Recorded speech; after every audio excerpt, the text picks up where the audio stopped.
والذين يحاجون في الله من بعد ما استجيب له حجتهم داحضة عند ربهم وعليهم غضب ولهم عذاب شديد.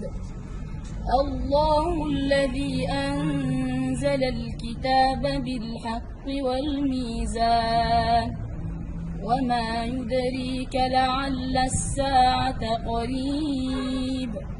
يستعجل بها الذين لا يؤمنون بها والذين آمنوا مشفقون منها ويعلمون أنها الحق.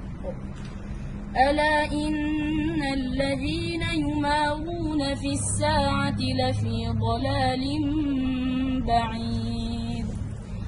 الله لطيف بعباده يرزق من يشاء وهو القوي العزيز.